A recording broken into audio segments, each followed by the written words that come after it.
आमिर ज़िया साहब, election commission का एक गैर मुतनाज़ा, गैर जानिबदार फ्री एंड फेयर इलेक्शंस करवाना तो अभी बहुत दूर लगता है। वो तो तारीख़ ही जितना मुतनाज़ा हो गई, बार बार खैबर पख्तूनख्वा, पंजाब, उसके बाद खुद तारीख दी, उससे फिर गए, फिर सदर ने तारीख दी, उससे फिर गए, मुशावरत तक नहीं की। हमें हर चीज़ नज़र आया कि हर जगह वो गलत साबित हुए। अब वो जो लोग कहते थे जस्टिस उमरता बंदयाल साहब, सुप्रीम कोर्ट फैसला नहीं दे सकती, हमने देखा कि पूरी करारदाद पास हुई, उस पर दस्तखत हुए कि जी इलेक्शन कमीशन का इख्तियार है, सुप्रीम कोर्ट मुदाखलत न करे। अब जस्टिस काजी फैसल साहब के बारे में क्या कहेंगे कि सुप्रीम कोर्ट अगर कह रही है कि जी मुशावरत करें, इलेक्शन कमीशन को ये करना चाहिए वरना हम तारीख देंगे, ये बातें अब अगर सुप्रीम कोर्ट कर रही है तो फिर तो उमरता बंदयाल साहब दुरुस्त थे।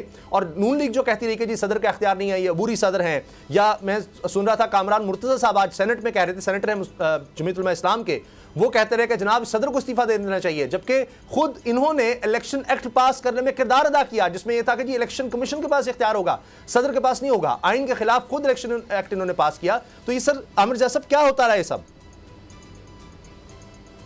देखिए, एक तो बड़े दुख की बात यह है उसामा साहब कि हम लोग वहाँ पर तनाज़ा खड़ा कर देते हैं कि जहाँ पे तनाज़े की ज़रूरत असूली तौर पे नहीं होनी चाहिए।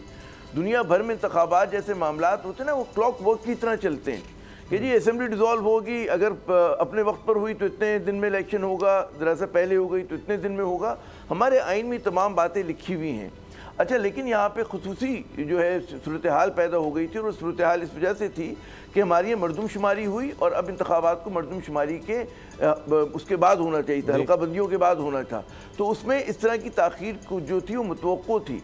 लेकिन इसमें जो मुझे एक हैरत होती है कि इलेक्शन कमीशन ऑफ पाकिस्तान एक हमारी आइनी वो है इंस्टीट्यूशन है, उसका जो रवैया रहा है, या उन्होंने जो जिस तरह से इबलाग किया, अवाम से इबलाग किया, सियासी जमातों से इबलाग किया, या सदर मोहतरम से इबलाग किया, तो उसमें तो उनके किरदार पे आप देखें कि उन्होंने अपने आप को बिला वजह तनाज़े में धकेल दिया। मुझे ऐसा शख्स जो समझते हैं, और भी अगर आप वकला से बात करें, देखें आइन में एक तो होती है प्राइमरी लेजिस्लेशन या कोड लेजिस्लेशन, ठीक है ना, उसके अंदर जो है वो 2/3 मेजॉरिटी के बगैर आप उसको तब्दील नहीं कर सकते।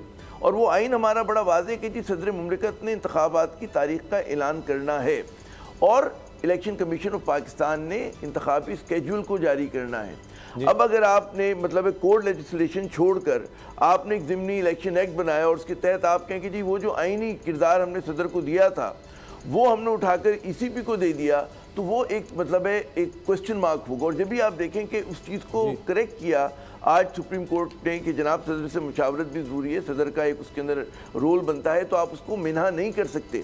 अब देखें यहाँ पर हो सकता है कि बतौर शख्सियत आरिफ अलवी साहब लोगों को नापसंद हों, लेकिन बात यह है कि आपके सदर का जो ओहदा है वो अलामती भी है, लेकिन बड़ा प्रेस्टीजियस है। वो सदर मुमलिकत है, रियासत का, अफवाज पाकिस्तान का हेड है वो, ठीक है ना। तो उसको आपको वो पसंद हो ना हो, आपको उसका आइनी किरदार बनता है, सिंबॉलिक बनता है, जैसा भी बनता है, आपको उसको इज्जत देनी पड़ेगी और आपको उससे मुशावरत करनी पड़ेगी। तो होना ये चाहिए। मैं ही समझता हूँ, एक होता है कि हर खराबी में एक उसकी खूबी की सूरत है। आज जो डेवलपमेंट्स हुई हैं सुप्रीम कोर्ट ऑफ पाकिस्तान ने और सुप्रीम कोर्ट ने जो स्टांस लिया है, उससे आप देखें वो गैर यकीनी सूरत हाल का खात्मा होना चाहिए जो कल तक थी।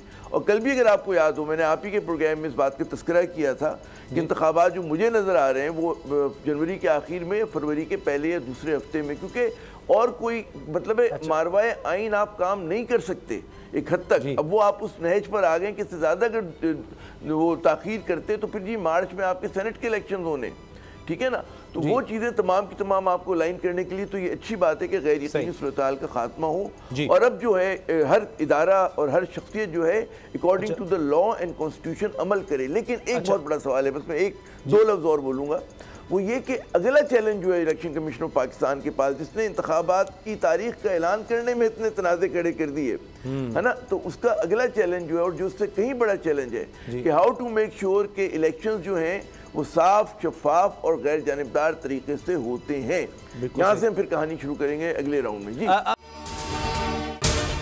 अगर आपको ये वीडियो पसंद आई तो सब्सक्राइब करें और बेल पर क्लिक करें। सब्सक्राइब करें और बेल दबाएं ताकि कोई खबर रह न जाए।